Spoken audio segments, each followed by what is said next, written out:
Jangan terpengaruh bahwa oh dia sudah hebat, dia sudah mapan dengan apa yang dia punya, kemudian oh dia anaknya pejabat atau anaknya, jangan begitu dulu. Saya ini latar belakang bukan orang politis, keluarga bukan keluarga politisi. Dan saya latar belakang keluarga pendidik. Seorang anggota legislatif, eksekutif ya, itu jangan kalian pandang orang itu seperti raja. Ini kesalahan kita, apalagi dipandang sebagai orang banyak uang. Iya. Jangan memulai sesuatu dengan oh dia anak pejabat, oh dia Udah pesimis dulu gitu nggak istilahnya bisa. Kak ya. Ayo kita letakkan hati kita untuk berbuat baik sama orang lain. Udah itu aja dulu. Wow. Aku merinding.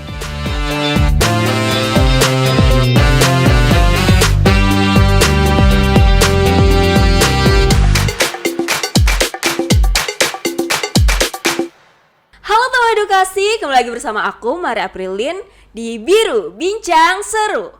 Karena hanya di Biru di mana aku, kamu, dan kita akan bahas topik kekinian dengan berbagai sudut pandang dengan cara yang seru. Nah teman-teman semua, kali ini kita sudah kedatangan salah satu tamu yang sangat spesial nih, terkhusus untuk teman-teman semua yang tertarik di bidang politik kayak yang kita udah post di Instagram kita sebelumnya. Ini dia, Kak Lydia. Halo. Hai Hai. Kak, terima kasih sudah Sama-sama. datang di studio mini kita. Ya, luar Terima biasa, kasih. keren.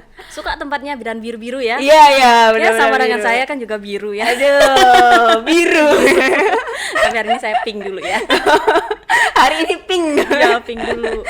Jadi ya teman-teman semua, seperti tema kita yang udah kita post nih di Instagram, kita hari ini akan bahas tentang anak muda dan politik nih. Ya. Dan Kak Lydia ini adalah salah seorang anak muda yang menyukai bidang politik dan juga lagi bergelut di bidang politik nih. Ya Dan bergelut politik. iya. Dan selain itu nih, hebatnya lagi Kak Lydia ini adalah seorang pendidik gitu, salah seorang dosen, dan juga banyak seorang aktivis yang banyak sekali melakukan kegiatan-kegiatan sosial, yang juga kegiatan-kegiatan kemanusiaan. Dan yang lebih hebatnya lagi, dia adalah seorang yang muda, masih cantik, masih aduh luar biasa, sangat-sangat semuanya paket Nanti lengkap besar gitu. kepala ini hati saya terbang nanti. Biasa aja. Biasa. Keren sih Kak. Ya. Tadi aku juga udah ngobrol-ngobrol di belakang sama Kak Lydia dan sampai ditegur tadi sama asisten production kita kalau ndak dimulai nih, ndak mulai-mulai katanya, gara-gara kita ngobrolnya kepanjangan. Oke, langsung aja. Kak Lydia, sebenarnya boleh diceritain nggak sih dulu bisa terjun ke dunia politik tuh motivasinya tuh apa sih gitu? Kalau terlibat di politik ini sejatinya kita harus sampaikan bahwa politik itu jalan kemuliaan. Jalan kemuliaan untuk mencapai suatu tujuan secara efektif dan efisien. Nah, tujuan yang kita capai ini adalah karena kita tahu amanah suatu negara ini ada kan memiliki tujuan yang baik ya, mencapai keadilan, kesejahteraan dan kedamaian. Itu yang kita inginkan dalam suatu negara kita ini. Nah, untuk mencapai itu ya namanya ada politik, jembatan untuk menghubungi ya namanya ada masyarakat awam, ada ya di mana kemudian ada orang yang diberikan amanah oleh masyarakat untuk mengemban tugas-tugas negara ya, baik dari pusat ya ke provinsi, kabupaten sampai kota sampai ke tingkat dusun atau RT RW ya itu. Iya. Nah, namanya di Indonesia ini kan banyak sekali cara kemajemukan yang cukup signifikan. Jadi untuk mencapai tujuan keadilan kesejahteraan itu, kedamaian dan kenyamanan yang kita inginkan tidaklah mudah untuk menyamakan cara berpikir. Apalagi cara mengelola masyarakat kita itu kan namanya memenuhi kebutuhan, ya pasti kan kalau udah terpenuhi artinya ada sesuatu kesejahteraan dicapai. Nah, itu juga nggak gampang untuk memberikan pencapaian ini kepada masyarakat supaya kebutuhan itu bisa terpenuhi berdasarkan latar belakang yang tadi yang majemuk ya, perbedaan suku, budaya, agama, adat istiadat, bahasa dan letak demografinya itu dan geografinya. Jadi nggak mudah untuk memberikan adil, bukan rata bukan berarti adil. Nah, itu yang harus tahu. Nah, kenapa kalau tiba-tiba saya tertarik? Karena basic sebenarnya sejatinya itu harus memberikan penyampaian tentang efektif efisien seperti apa. Perlu adanya edukasi. Ya, edukasi dengan cara apa? Kepekaan kita sebagai manusia yang memiliki tanggung jawab bahwa sejak lahir kita sudah punya tanggung jawab dalam diri kita, keluarga kita, masyarakat kita, dan itu semua dilakukan oleh kita. Ya, masyarakat namanya politik itu dalam kehidupan kita pribadi pun harus berpolitik. Jadi kadang banyak orang bilang saya anti dengan politik. Politik itu yang mungkin dibayangin adalah politik pragmatis. Itu yang berbahaya dan merusak cara berpandang kita sebagai masyarakat biasa ya, untuk melihat politik sejatinya politik. Tapi kalau tadi ditanyakan kenapa saya mau terjun dalam dunia politik, sejatinya karena basic saya juga pendidik ya, karena dimanapun keberadaan saya, dimanapun amanah diberikan kepada saya, perlu memberikan edukasi kepada orang lain. Nah, ketika suatu momen di mana saya memutuskan, karena saya sendiri tidak bisa cukup untuk bergerak sendiri, harus masuk dalam sistem. Apakah saya dapat peluang untuk sistem? Tentu tantangannya macam-macam. Ya, namanya dalam dunia politik yang mulai dalam pesta demokrasi itu juga nggak mudah untuk mengambil keputusan. Benar. Itu harus dipikirkan dalam diri kita dulu. Nah, itu kalau tadi ditanyakan alasan, ya karena saya basic pendidik, dan juga bagi saya untuk menjelaskan kepada masyarakat perlu tempat yang luas, perlu adanya sistem yang jelas. Maka saya berani memutuskan saya harus dulu untuk memberikan banyak pandangan, banyak edukasi kepada masyarakat dengan sistem yang sudah dipersiapkan. Luar biasa. Jadi kalau misalkan boleh dirangkum tuh tadi, dari kecemuk dalam hati dulu gitu ya, kayak melihat kemajemukan ini tuh, untuk kita bisa melakukan sesuatu tuh kita harus ngerasa bertanggung jawab dulu sama apa yang terjadi di sekitar kita gitu kan. Karena memang kebanyakan dari kita kan sorry to say kayak banyak orang sekarang tuh mikirnya kayak aku dulu nih, aku dulu, tanpa memikirkan kayak sekitarnya tuh seperti apa. Tapi dengan cara pandang Kak Lydia tadi yang berpikir kayak oke, ini aku, tapi aku juga punya tanggung jawab terhadap sosial, aku juga harus memperbaiki sistem, makanya aku punya tanggung jawab dan kemauan untuk membangun sistem yang baik itu seperti apa gitu. Ya, apalagi dengan umur yang masih muda gitu kan Kak. Kan kebanyakan kan politik dikatakan kayak ya politik tuh cuman buat orang-orang berduit dan udah istilahnya udah berusia gitu, yang udah punya banyak modal dan sebagainya gitu. Apakah benar Kak, politik itu tidak ramah gitu sama anak-anak muda? Nah, kalau ditanya ramah atau tidak, sebenarnya ini persaingan elit. Elit itu bukan elit orang yang punya punya material, bukan itu. Nah, ketika kalau bilang apakah ramah atau tidak, saya harus memulai dengan tanggung jawab tadi ya. Tanggung jawab dalam diri kita, kita mau melakukan sesuatu, hati kita diberikan dulu kepada orang lain. Karena sebenarnya sejatinya kita ini kan manusia individualistik. Individualistik artinya kita maunya kita sendiri, orang itu maunya saya mau. Saya hampir dikatakan kayak masa kecil kurang bahagia karena saya sibuknya dengan urusan ke organisasi ya, karena dari sejak awal saya mulai di dunia pendidikan ya, sekolah, saya selalu dilibatkan dengan hal-hal yang kecil dalam tim, dan lama-kelamaan selain saya diajarin bertanggung jawab dengan diri saya harus bertanggung jawab dengan lingkungan saya, dan tanggung jawab itu memang tidak besar ya kan, harus mulai dari situ. Kemudian ketika dengan hal-hal yang besar, makanya kita bilang, selalu saya ingat dengan pesan bahwa setialah dengan perkara kecil.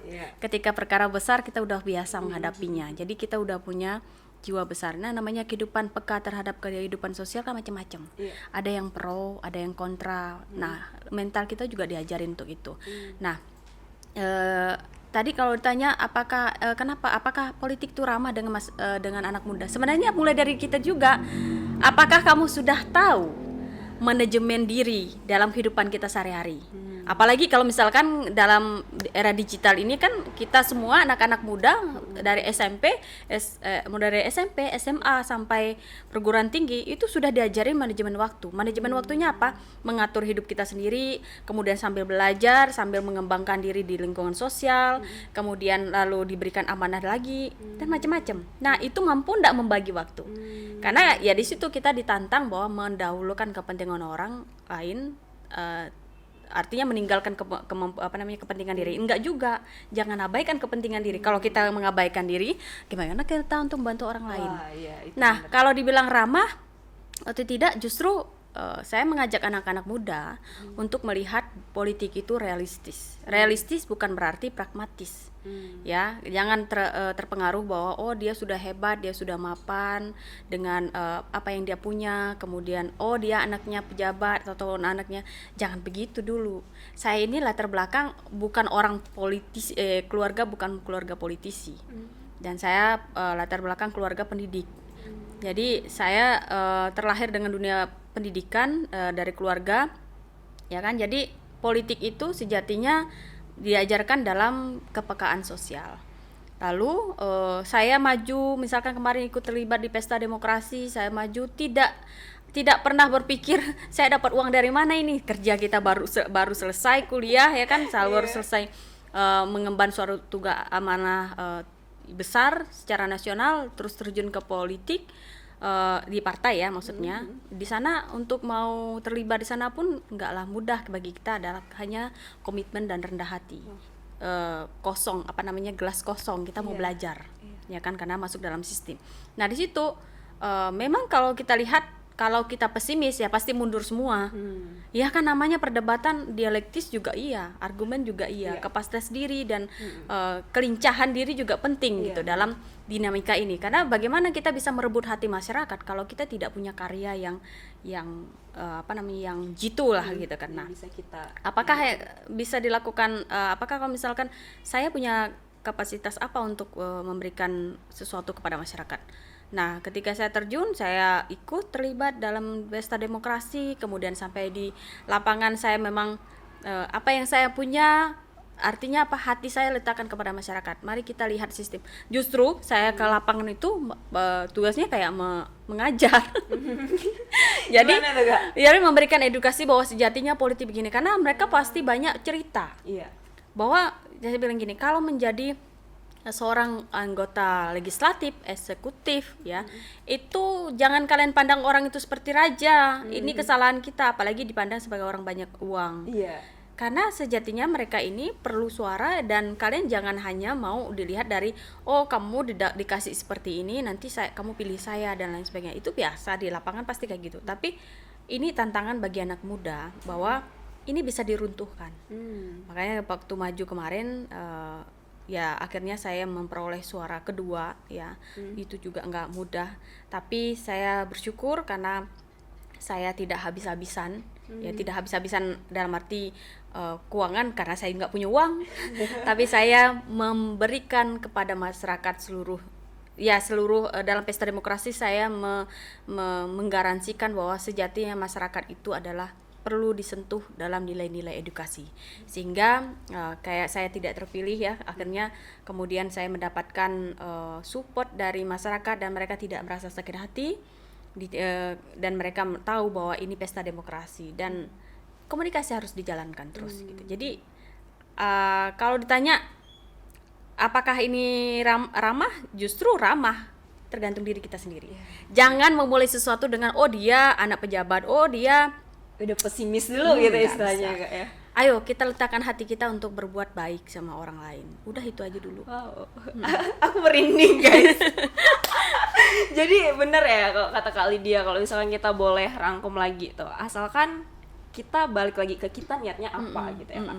Ketika niat kita udah baik ya pasti ada jalannya Pasti gitu. ada Maksudnya jalannya. latar belakang dan sebagainya, dan sejahat apapun maksudnya menurut orang dunia politik, tapi kalau misalkan emang niat kita baik atau apa, kita bakal dijaga terus gitu ya. Betul kan, Kak? ya, saya menjamin itu, saya merasakan begitu karena dijaga, dan sampai akhir saya diberikan kekuatan. Saya bilang ini bukan berarti runtuh ya. Kita sama-sama melihatkan demokrasi ini. Saya berterima kasih dengan dukungan suara yang diberikan kepada saya 8.558. Itu suara benar-benar suara berjernih, dan saya yakin semua pasti kepada semua masyarakat, dan saya nggak bisa ngomong bahwa itu luar biasa, mereka sangat baik, dan saya masih mengingat satu persatu, dan mereka memilih saya bukan karena sesuatu, karena saya juga tidak punya apa-apa pada situ secara keuangan, dan itu suara rakyat yang sesungguhnya. Wow, aku nggak bisa cerita dah. Kalau udah gitu saya terharu. Dan saya makanya apapun terjadi dalam dunia politik, saya bilang saya tidak punya beban untuk mengatakan bahwa apapun kekerasnya dunia politik, kalau kita letakkan pakai hati, itu bisa dilewatkan. Wow. Itu. Itu kata-kata yang perlu dicatat ya. Jadi jangan takut ya teman-teman edukasi. Untuk kalian yang punya hati, yang punya niat yang tulus, ya udah maju aja. Asalkan kita punya bener-bener yakin kalau kita punya kemampuan untuk membangun orang lain ya Kak ya. Dan ingat tadi kata Kak Lydia, harus rendah hati juga untuk dengerin, karena yang namanya kita perwakilan rakyat ya kita harus dengerin gitu. Justru orang-orang kecil itu kan yang harus kita bawa, yang harus kita Betul. yang harus kita jadi pahlawannya mereka gitu, untuk diedukasi, untuk dikasihkan suaranya gitu. Kak, kalau boleh cerita nih, dulu tuh berarti kan kalau misalkan tadi kakak udah singgung juga, kakak dari kecil dibiasakan untuk bertanggung jawab untuk hal-hal kecil dan sebagainya. Dulu pas zaman sekolah tuh ada nggak sih pattern yang kak lewatin, emang oh ya aku pengen coba organisasi nih, dan pernah nggak kepikiran kayak aku coba organisasi ini dan sampai sekarang ternyata leadnya tuh kesini gitu, jadi seorang pemimpin atau jadi seorang leader gitu? Itu justru membuka saya ke titik ujung ini. Nggak cukup, maksudnya nggak cukup gini. Dari awal saya terlibat saya kan rata-rata kalau dilihat organisasi saya ini semua organisasi agama. Ya kan? Jadi maksudnya saya diajarkan bertanggung jawab dari rumah dulu, kemudian saya diajarkan bertanggung jawab di sekolah, dan sekolah negeri, kemudian swasta juga di yayasan Katolik gitu kan. Jadi dan sampai pada menjadi dipercayakan memimpin suatu organisasi besar nasional ya, itu juga tidak mengajar saya untuk mengejar ke bawah tujuan saya untuk menjadi politisi, nggak pernah saya pikir begitu. Bahkan mungkin kalau bisa dicek ada media yang pernah menanyakan profil saya, apa cita-cita saya nanti. Saya ingin mengajar di perbatasan, padahal di saat itu saya sudah memimpin salah satu organisasi di tingkat provinsi gitu. Saya masih ditanyakan begitu. Lah benar ya, tuh bilang enggak berpolitik. Saya bilang saya tidak munafik, tapi kita terus melihat sampai di mana peran kita harus kita harus dikepakkan untuk melihat bahwa kita harus hadir di semua lini yang menerima kita gitu. Jadi tidak pernah punya target bahwa saya berorganisasi, saya punya kepentingan untuk menjadi politisi, enggak pernah. Jadi makanya ketika orang ngomong ya kamu ini nanti gini, ya enggak lah. Saya bilang saya diajarkan untuk bertanggung jawab. Kalau amanah itu halal, kata orang kan, amanah itu baik ya. Artinya ada sesuatu yang baik di situ. Bahkan sampai kemarin sempat diomongin jadi yang kemarin tuh bursa gubernur Kalimantan Barat.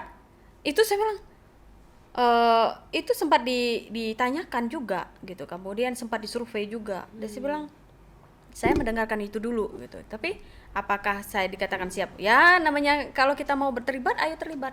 Tapi jangan pernah berpikir soal ya ini saya bisa katakan hampir 80%, sisa 20%-nya itu adalah orang yang setuju dengan saya. 80% itu banyak anak-anak yang selalu bilang saya nggak punya uang untuk menjadi anggota jadi legislatif atau eksekutif. Masih kecil loh kamu ini, saya bilang masih di umur di bawah saya, sudah berpikir bahwa ya kita kan harus punya modal, kalau maju jangan setengah-setengah. Aduh, aku bilang kalau gini seumur hidup kamu nggak tenang. Saya bilang kepada teman-teman muda ya, kalau mau terlibat di politik itu kan nggak cukup ya, nggak karena namanya kita kan berebut ribuan orang ngerebut satu kursi kan nggak mungkin. Tetapi jangan itu menjadi salah satu jalan. Tujuan hidup. Benar. Itu membunuh diri namanya. Politik politik itu kejam. Kalau nggak cerdas, nggak punya hati, lama-lama kamu tergilas oleh zaman. Bukan tergilas oleh para senior yang punya itu, bukan zaman, karena proses itu terus jalan terus, gitu kan. Jadi kalau kamu nggak punya kesiapan hati dulu, ya udah susah kamu mau ngomong apa. Apalagi saya nggak punya pekerjaan, saya pengangguran, saya mau jadi politisi ya. Aduh, itu hancur Republik kita ini kalau digituin ya. Kalau tujuannya bahwa jadi politisi itu untuk jadi pekerjaan, itu hancur. Jadi cobalah bahwa pekerjaan kita ini, dan ini sekali lagi anak muda juga mulai bergaya parlente. Ya gimana? Itu gimana saya bicara parlente? Ngebos. Jangan juga ini hedon ya, apalagi dengan dunia digital ini kan kita pamer-pamer atau hedon gini malu-malu. Aduh, saya bilang ayo kita semua memanfaatkan dunia teknologi dengan hal yang baik. ya harus menyampaikan karya-karya seperti yang ini. Luar biasa teman-teman, ini anak muda semua. Kakak ini juga, ini saya bilang kamu punya kapasitas seperti ini, tidak hanya pasti akan berkepak sayap. Amin. Anak muda itu tidak bisa satu saja pekerjaan, apalagi dengan undang-undang ombudsman itu, bahwa karya-karya kita itu akan masuk di semua lini. Jadi kita bisa part time ya, bisa di sini sebentar, sini sebentar. Ayo kita semua berkarya dan berkarya, terus berkarya, karena kalau soal rezeki ya kita nggak akan pernah kekurangan kan. Yang penting kita tahu cukup, kebutuhan kita terpenuhi apa, makan ya, hidup sehat, udah sampai di situ. Soal yang lain itu bonus gitu. Jadi saya melihat dengan kondisi sekarang, politik itu sudah lahir dalam hidup kita. Sama kakak ini juga ya kan, kakak ini juga sudah berpolitik, ini dia bisa membagi waktu, dia bisa mengambil keputusan bahwa apapun yang saya lakukan ini hal yang baik ya kan, kemudian mau berkarya dengan yang lainnya, itu salah satu keputusan politik. Iya kan? Apapun teman-teman lakukan, misalnya saya besok mau sekolah besok saya mau ketemu dengan ini, mau kerjakan ini, itu keputusan politik loh. Ya kan?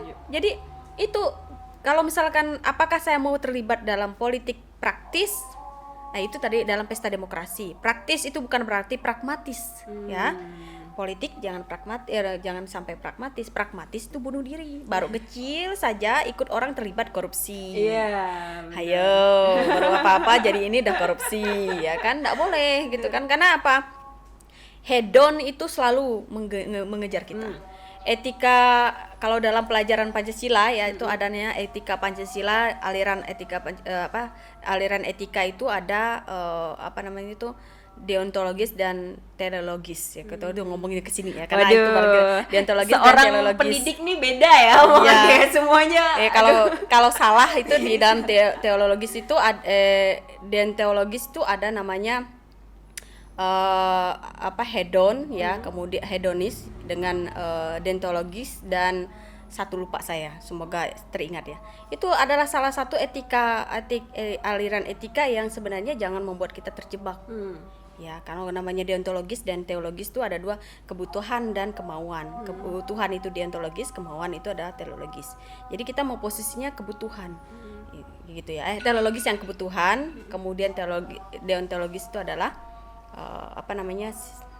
ya semoga salah nanti dikoreksi supaya ada kerjaan juga ya, karena itu bicara soal kebutuhan ya. Kalau anak muda kalau punya mau berkarya, ayo kita berkarya ya dengan keputusan-keputusan politik kita yang bermanfaat buat orang lain. Begitu Kak. Benar sekali. Jadi kalau misalkan kita mau berkarya di dunia politik, ayo berkarya, tapi ingat jangan taruh ekspektasi kita tuh untuk apa nih yang aku bisa dapat ya dari ini gitu. Itu dia.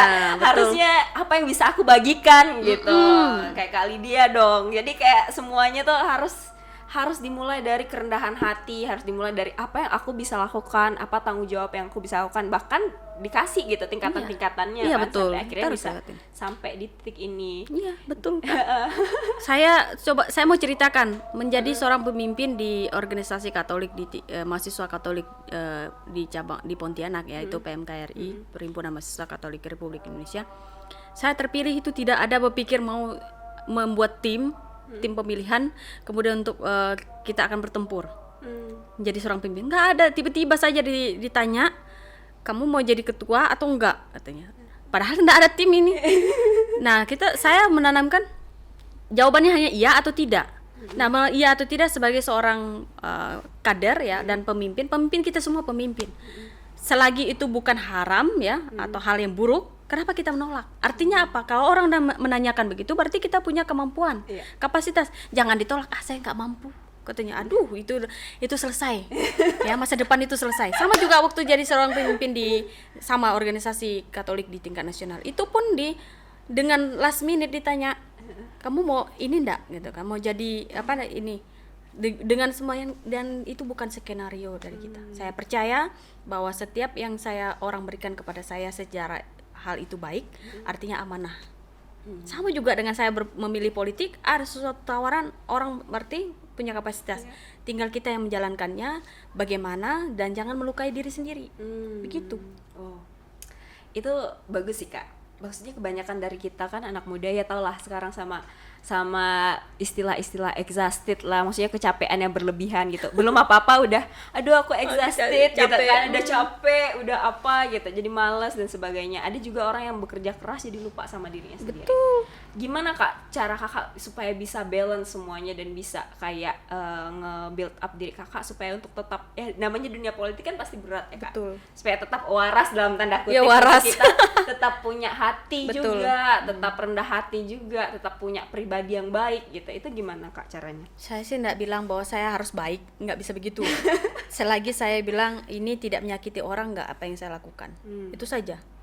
Itu apa namanya, dan saya yang membentengi saya untuk selalu bersikap kemanapun adalah ini kira-kira nyakitin orang ndak, ini orang tersinggung ndak. Nah kadang-kadang orang di sekitaran saya itu bilang, saya suka negur, ngebentak. Kalau saya ngebentak orang yang dekat saya, artinya saya sudah tahu dia. Jadi kamu jangan tersinggung. Begini, kamu nggak boleh kayak gitu, kasihan orangnya. Padahal ini juga karena dia tahu gitu kan. Jadi hanya di situ. Tapi kalau membagi waktu dan lain sebagainya, saya kembali kepada jadwal dan tanggung jawab.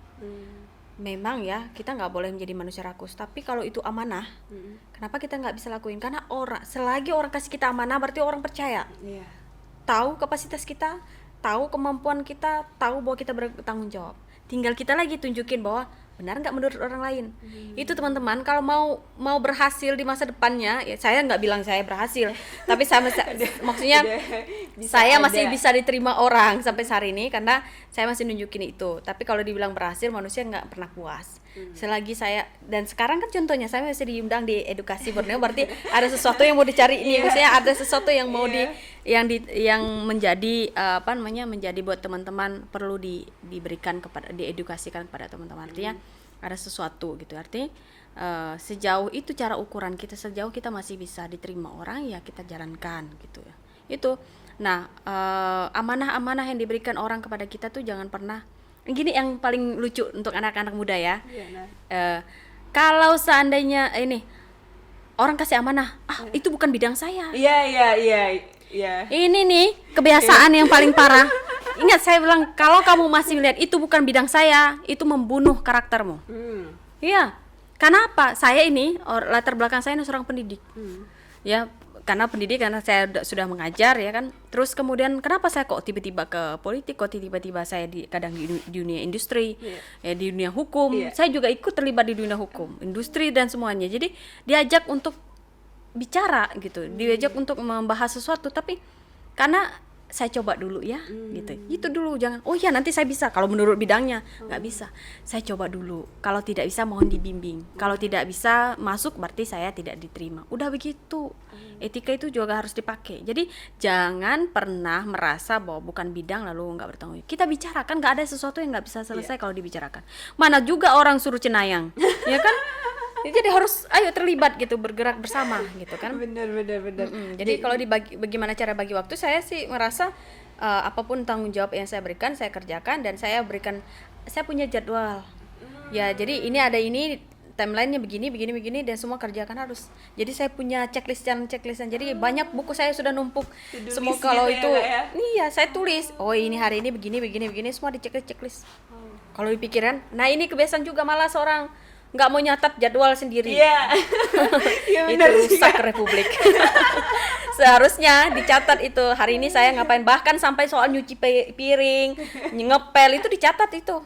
Kan nanti malam baru kita evaluasi, saya sudah kerjakan ini. Ternyata banyak agenda yang nggak selesai. Selesai deh itu. Wow. Gitu, Kak. Itu rusak Republik. Jadi bener ya, emang harus. Ya gimana mau manajemen orang kan, kalau manajemen diri kita sendiri aja kacau kan, kayak kata Kakak bilang tadi. Jadi emang harus dilihat sebegitunya gitu ketika kita udah nge-manage diri kita dengan baik. Dan tadi pesannya bagus banget sih Kak, bener. Kayak misalkan ketika ada sesuatu kan kebanyakan dari kita tuh takut untuk mencoba gitu. Ngerasa dirinya nggak punya kapasitas. Padahal kan kapasitas itu harusnya kita cari kan, kita belajar gitu. Kesempatan itu harus dicari. Bener. Dan dari situ aku ternyata belajar kayak yang kata Kak Lydia bilang, kalau orang yang sebenarnya rendah hati itu bukanlah orang yang selalu bilang enggak, aku enggak bisa gitu. Justru bukan itu. Orang yang oke, aku bakalan coba, tapi aku belajar ya. Nanti kalau salah perbaiki gitu. Itu begitu. Bener, aduh, kita Jangan banyak bilang dapat aku nggak pelajaran bisa. ya hari ini. Aku nggak bisa, aku nggak cocok, aku malu. Aduh, kapan kamu maju kalau begitu ya? Iya, setuju, Ya, setuju, ini setuju. jadi saya mau negaskan kepada teman-teman tentang politik, karena ini tadi bicara soal politik. Ya ingat, pertama politik itu ada mulai dari diri kita sendiri ya. Karena apapun yang kamu lakukan hari ini, gerakan kamu keluar dari membuka mata dan bangun dari tempat tidur itu adalah keputusan politik. Iya. Ya, sehingga lama ibaratkan gini, merucut dari itu gini, merucut panjang besar seperti kayak gini. Makanya orang selalu bilang kepakan sayap selulosnya, mulai dari sini ke sini. Gitu. Jadi kalau ngomong politik, sehingga kamu diberikan suatu rumah politik ya, politik besar ya, politik sistem saya maksudkan, menuju entah itu legislatif atau eksekutif, itu sudah menjadi biasa karena sudah bertanggung jawab dengan diri kita sendiri gitu. Kakak ini juga bisa nanti suatu saat akan masuk politik. Saya ketemu gitu, karena teman-teman kayak gini-gini, nanti kamu ketemu, kamu sering mengembangkan diri, sering apa namanya, terlihat eksis, tanda kutip eksis dalam arti bukan mengeksiskan diri, tapi eksis dalam segala bidang. Itu lama-lama kamu akan ada orang, suara-suara kebenaran dalam hati kita yang paling utama. Saya kurang di sini, saya punya kapasitas tidak mampu di sini, saya coba dulu di sini dengan cara begini. Itu keputusannya. Jadi kamu buka mata, bangun, itu sudah keputusan politik. Ya ingat ya, jangan bilang politik saya anti politik. Nggak bisa. Karena kita bangun tidur aja tuh itu udah keputusan politik. Apakah politik yang kita lakukan benar atau tidak kan Iya. balik lagi ke kita. Benar sekali. Kalau kita ngomongin lagi, balik lagi ke politik secara sistem nih Kak. Banyakan dari kita kan ada yang pengen, Kak ayo dong kasih kita tips nih, gimana sih caranya supaya langsung terjun di dunia politik yang secara sistem itu gitu. Nah, iya benar, ini menarik. Saya pernah nih, banyak teman-teman anak muda ngelihat saya di partai, untuk masuk partai itu, Kak aku mau gabung dong masuk dalam partai gitu kan. Terus saya mau ini apa, mau dapat kartunya. Saya tanya, kamu berpolitik dalam hal apa? Aku nanti mau maju anggota DPR katanya kan gitu. Dan sebagai DPR entah kabupaten, kota ya kan, terus provinsi atau DPR RI. Terus tujuan kamu di sana ngapa? Bingung Kak, nggak ada kerjaan, kita mau ikut coba-coba di mana tahu bisa apa namanya? Di mana tahu itu keuntungan. Apa gitu ya bahasanya istilah. Saya bilang gini, mending kamu nggak usah berpartai politik kalau pikiran kamu kayak gitu. Gitu. Kenapa? Nanti kalau seandainya masuk di sana, melihat ada sesuatu yang tidak sesuai, ngomong-ngomel di luar, politiknya rusak begini-gini, ya ampun, ya iya. Kalau kamu punya tujuan mau mencapai sesuatu, ada keuntungan tanda kutip atau materi, itu selesai. Republik ini nggak akan bagus-bagusnya. Sama seperti anak-anak muda nanya, mau sampai kapan negara ini bertahan? Sampai kita waras. Ya, sampai kita waras tentang politik, itu adalah jalan kemuliaan yang sesungguhnya. Kalau punya jalan politik praktis tadi untuk kepentingan keuntungan, supaya dapat uang ya kan, dan bisa kaya raya seperti orang-orang lain, ya itu selesai. Mending kamu usaha deh. Ya kan, kecil-kecilan, yang penting kamu ownernya dan kamu dapat ini, itu menyenangkan gitu. Yang penting ada waktu dan konsisten. Politik kalau nggak konsisten juga merusak diri. Ya kan, kapan aja kamu salah ngomong suka-sukanya ini, ingat yang menjaga kamu ada masyarakat, rakyat yang memilih, partai yang merekomendasi. Iya kan? Kalau kamu jadi diri kamu sendiri dan berusaha seperti era digital ini, ya kamu semua yang bertanggung jawab dan tidak ada yang ngontrol selain kamu mengontrol keuangan kamu sendiri. Iya kan? Gitu. Jadi apa namanya, kalau misalkan ditanya tips, ya kalau tujuan kamu untuk mendapat keuntungan dan bisa mau kaya raya, mending nggak usah kamu berpartai politik. Itu bikin rusak republik ini. Tapi kalau kamu punya hati mau membantu memperbaiki sistem untuk melihat bahwa Indonesia ini harus sampai pada tujuan yang paripurna, saya angkat jempol setinggi-tingginya. Artinya kamu tidak pernah memulai dengan sesuatu mulai dari uang. Begitu. Kalau kamu punya hati, kembali lagi, tujuan kamu tulus ya, dan kamu memperbaiki sistem, itu boleh kasih ke saya. Tapi kalau apa sih Kak yang harus saya lakukan di partai, susah juga saya bilang apa yang kamu kerjakan di partai. Nggak ada. Kalau apa yang kerja memang nggak ada, diam-diam aja gitu. Tapi kan semua dinamika harus kita ikutin gitu. Itu untuk pembelajaran perbaikan sistem. Makanya republik ini kuat sampai hari ini karena bagaimana dinamika ini dilakukan secara dewasa gitu ya. Begitu Kak. Setuju. Aduh, Kak Lydia, kalau misalkan kita gali lebih panjang nih ya kan, sampai besok kita ngomongnya gitu kan. Jadi kita banyak banget dapat pelajaran hari ini. Terima kasih banyak Kak Sama-sama, untuk kerendahan Kak hatinya untuk datang ke sini Ya. dan bisa berbagi banyak hal sama kita. Sebelum kita tutup acara kita hari ini nih Kak, boleh dong kasih satu kalimat atau satu paragraf gitu untuk teman-teman edukasi semua. Kira-kira pesan apa sih yang pengen Kakak sampaikan untuk semua anak muda, terserah itu mau pesan secara edukasi atau apa sih yang mau Kakak kasihkan sama mereka. Oke, saya mau mulai dengan tentang tanggung jawab kita sebagai umat manusia, dari pribadi ke pribadi. Sejak kita menerima suatu pengetahuan baru dari diri kita, dari lingkungan kita sampai ke tingkat luas masyarakat, ada sesuatu yang harus kita pelajari. Belajar. Jadi jangan pernah lepas untuk mau belajar dan belajar. Biarpun sampai tua pun tetap harus belajar. Lalu kemudian soal tadi pemimpin. Jadi mana-mana kita sudah biasa dengar bahwa kita ini seorang pemimpin. Bagaimana cara mengelolanya kembali pada kepekaan sosial. Kepekaan sosial yang kemudian mau berani mengambil keputusan politik. Politik tadi ingat ya, bukan politik pragmatis ya, tapi politik dalam diri kita, bahwa apapun yang kita lakukan, karena saya ingatkan bahwa politik itu ada jalan kemuliaan.